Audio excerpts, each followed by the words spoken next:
The 49ers take on Seattle at CenturyLink Field this Sunday.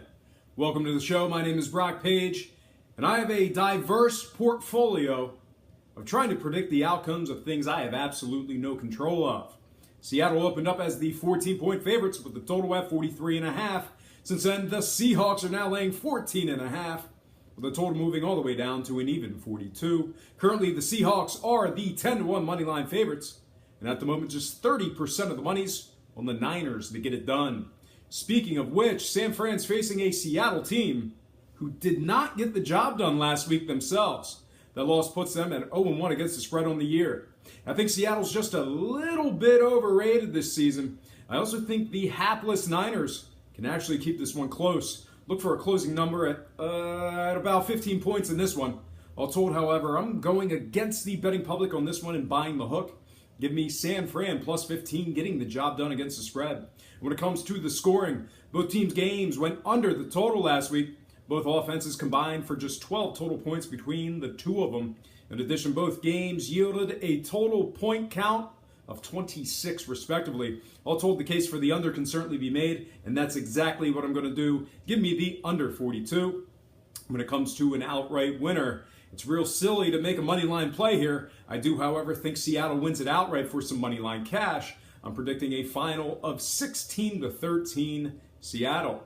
Next game I have for you, it is going to be Sunday night primetime football.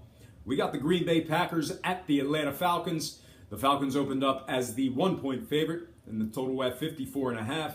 Since the betting opened up, we've seen a good amount of that early money come in on the Falcons. Atlanta's now laying 3.5 against the spread, with the total moving downward to an even 54 points. Currently, Atlanta's the money line favorites at $1.55, and at the moment, 60% of the action's on the Packers to get the job done. So look for those lines to continue to move until probably kickoff.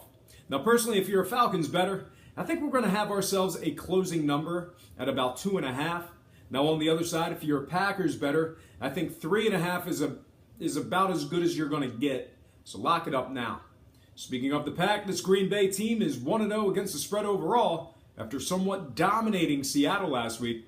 They're going up against an Atlanta team who failed to cover against the hapless Chicago Bears. All told, the case for Green Bay can certainly be made, and that's exactly what I'm going to do. I'm in full agreement with the betting public on this one. I'm going to buy the hook and make it a little juicier. Give me the Green Bay Packers plus 4, getting it done as the underdogs. I also think they upset Atlanta in the new home here for some money line cash. And I really think that this opening line on the total is sharp, but I think it still gets under. I'm going to take the under 54 points in this one. I'm predicting a final of 27-26 Green Bay in a thriller. All right, folks, next and final game I have for you. It is going to be the Detroit Lions at the New York Giants. The betting opened up with the G-Men as the 5-point favorites and the total at 43.5. Since betting opened up, we've seen all the money come pouring in on the Lions as expected. The Giants are still the favorites, but they're now just minus 3.5 against the spread, with the total moving slightly upward to an even 44. Currently, the G-Men are the $1.60 moneyline favorites, and at the moment, 60% of the betting action is on the Lions to get the job done. I think we'll see a closing number of the Giants minus 2.5 or minus 2 in this one.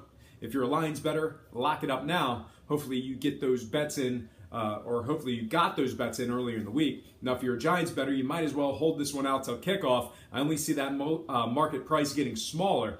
When it comes to the game itself, though, the Lions exploded offensively last week on their way to a ton of points. They're 1-0 against the spread overall with that victory. Meanwhile, on the other side, completely different story as the Giants failed to score a touchdown last week and really looked quite anemic when it comes to moving the ball. This one's a no-brainer for me. The case for the Lions can certainly be made, and that's exactly what I'm going to do. I'm going to go ahead and buy the hook and take the Detroit Lions plus 4 and winning it outright for some money line cash. I'm also taking the under 44 points. I'm predicting a final of 21-20 Detroit Lions. Well, folks, that is going to do it for me. But before I get out of here, I have to remind you that I am not a sports betting expert, nor do I implore you to take any of my picks. A wise man once said, good ain't free, and free ain't good. If for some reason you decide to use the free information on this program, you're utilizing it at your own discretion. Most importantly, if you're betting any of these games, do it safe, do it responsibly, and most important, have fun. For Brock Page Productions, I'm Brock Page, and have yourself a positive day.